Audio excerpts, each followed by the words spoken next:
Bismillahirrahmanirrahim. Assalamualaikum warahmatullahi wabarakatuh. Shalom, Om Swastiastu, Namo Buddhaya, salam kebajikan. Selamat pagi semuanya.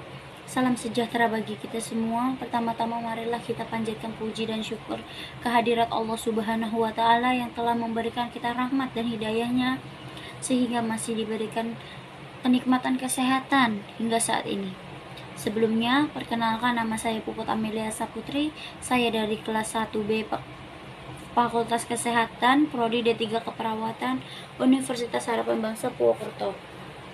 Pada kesempatan yang baik ini, saya akan menyampaikan pidato tentang kesehatan mental. Yang saya hormati Bapak dosen pengampu Bapak Denny Permadi, SPD, MPD, serta teman-teman mahasiswa yang saya cintai dan saya banggakan. Terima kasih sebanyak-banyaknya saya ucapkan kepada Bapak dosen pengampu mata kuliah Bahasa Indonesia yang telah memberikan kesempatan bagi saya untuk menyampaikan pidato singkat dalam perkuliahan kali ini. Insya Allah saya akan membawakan sebuah pidato bertemakan pentingnya kesehatan mental bagi generasi muda. Bapak dosen dan teman-teman yang saya hormati, di masa pandemi ini kesehatan masih nomor satu. Protokol kesehatan ini yaitu tentang mencuci tangan, pakai masker, tetap di rumah, selalu dilakukan dengan tujuan menjaga imunitas dan kesehatan fisik. Hampir semua tempat dan aktivitas tidak luput dari protokol kesehatan. Dari acara pernikahan yang paling ramai dan besar, sampai warung kopi yang ujung jalan yang sepi pembeli. Bahkan sampai roda ekonomi sempat sementara dibuat berhenti. Untuk apa? Untuk menjaga kesehatan fisik dari seluruh lapisan masyarakat, walaupun dengan risiko besar yang harus diambil. Kira-kira sampai sejauh itu usaha untuk dilakukan pemerintah untuk menanggulangi pandemi yang berefek langsung kepada kesehatan fisik ini. Bapak dosen dan teman-teman yang saya hormati, kita harus mengakui bahwa selain berefek kesehatan fisik, maka pandemi ini juga berdampak kepada kesehatan mental juga loh. Tentunya hal ini dapat disebabkan berbagai alasan, mulai dari perasaan lelah secara mental karena harus beraktivitas melalui sebuah komputer secara terus-menerus, perasaan terkurung di dalam rumah secara konstan, sampai kurangnya interaksi sosial dengan masyarakat lainnya, atau perasaan terisolasi. Hal-hal ini tentunya berdampak berkurang baik kepada kesehatan kita, berdampak langsung ke kesehatan mental kita dan berdampak tidak langsung ke kesehatan fisik kita. Karena seperti yang kita ketahui, kesehatan mental terkait dengan berhubungan kesehatan fisik, sehingga keduanya harus dalam kondisi yang prima untuk memperoleh imunitas yang baik, terlebih lagi karena ketika melalui pandemi seperti sekarang ini. Bapak dosen dan teman-teman yang saya hormati, tetapi sebenarnya kita yang paling berdampak dari kendala-kendala kesehatan masyarakat, kesehatan mental di atas, khususnya pada masa pandemi. Jawabannya adalah generasi muda jika bisa dikategorikan dari 3 sampai 18 tahun. Mengapa begitu? Hal ini dikarenakan pada usia tersebut emosi belum bisa dikendalikan dengan jelas oleh diri sendiri, atau dengan kata lain masih mencari jati diri sesuai abstensel atau rintangan mental yang terlalu berat dapat mengganggu perkembangan emosional individu tersebut dan bahkan dapat meninggalkan kesan yang akan membekas dan berpotensi menjadi trauma bagi individu dalam lingkup usia tersebut. Bapak dosen dan teman-teman yang saya hormati, memang sebenarnya apa kesehatan mental itu? Dikutip dari WHO, pengertian tentang kesehatan sendiri adalah sebagai suatu keadaan fisik, mental, sosial, dan yang lengkap, sejahtera, dan tidak semata-mata karena tidak adanya penyakit atau kelemahan. Jadi dapat dimengerti di sini bahwa kesehatan mental merupakan kondisi di mana individu memiliki kesejahteraan yang tampak dari dirinya sendiri, yang mampu menyadari potensinya sendiri, memiliki kemampuan untuk mengatasi tekanan hidup normal pada berbagai situasi dalam kehidupan, mampu bekerja secara produktif dan menghasilkan, serta mampu memberikan kontribusi kepada komunitasnya.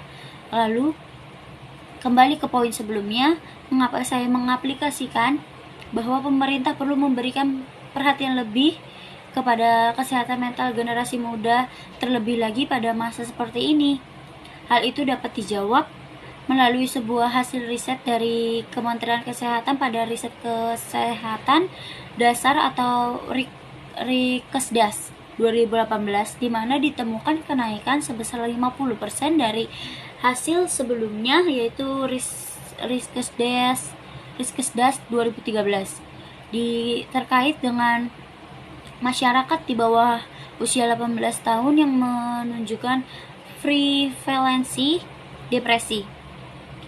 Data tersebut menunjukkan ketidaksiapan pemerintah, grafik tindakan prevensi yang stagnan, dan skala prioritas pemerintahan yang terkesan setengah-setengah dalam menghadapi masalah ini akan menjadi bumerang yang akan berbalik mengenai Indonesia sendiri.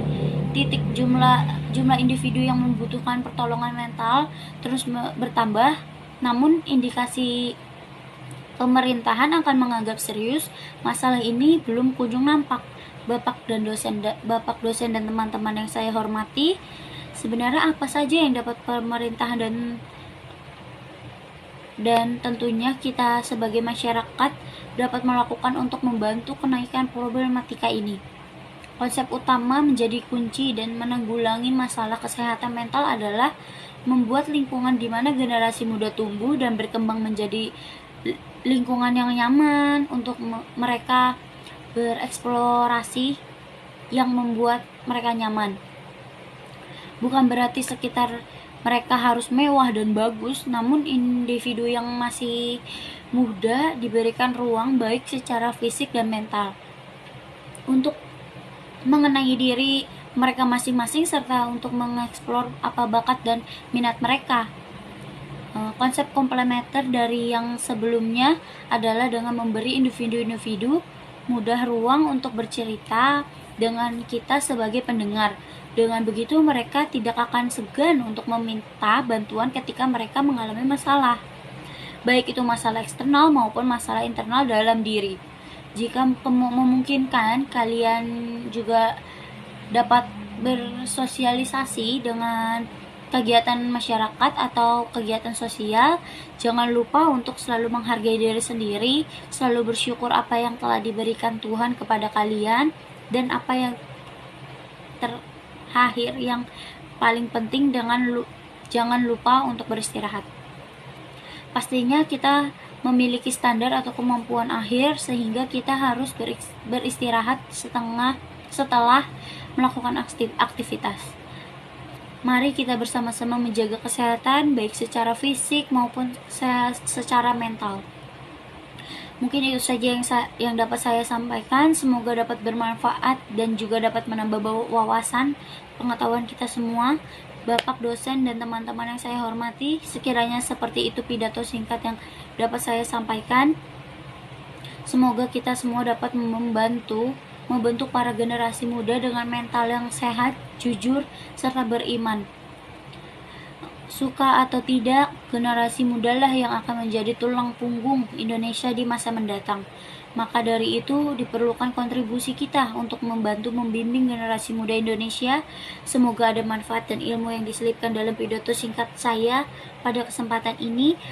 Segala kebenaran datang dari Allah Subhanahu wa Ta'ala, dan segala kesalahan datang dari diri saya pribadi. Mohon maaf atas segala kehilafan. Terima kasih banyak atas perhatiannya. Semoga bermanfaat bagi kita semua. Jika ada